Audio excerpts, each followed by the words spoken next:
I found a corrupted file on a deep web forum that shouldn't exist, and what I saw in those 89 seconds has completely changed how I look at the dark.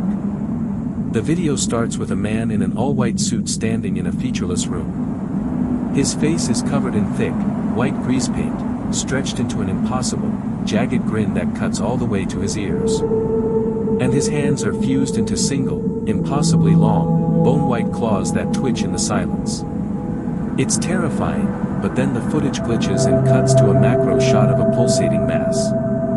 Hundreds of dandelion-like spiders, their white, hairy bodies shivering in unison as someone slowly, agonizingly, begins poking the nest with a needle. At 50 seconds, the video turns into a slideshow of portraits. One by one, high-resolution photos of women appear. And as the camera lingers, their skin begins to bleed a deep, saturated crimson, staining the screen until every image is just a wet, red blur. Then, at 1 minute and 8 seconds, the final scene hits. A woman standing in the middle of a waist-high cornfield.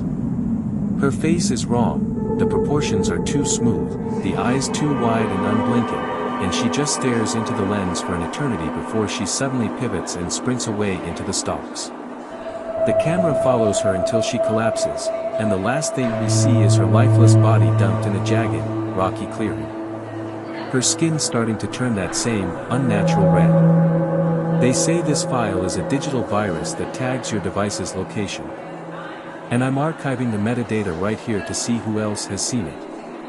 Have you ever watched a video that felt like it was studying you back? Share this with your friends to reset the tracking signal, or tell me, what would you do if you saw a face like that standing in your yard tonight?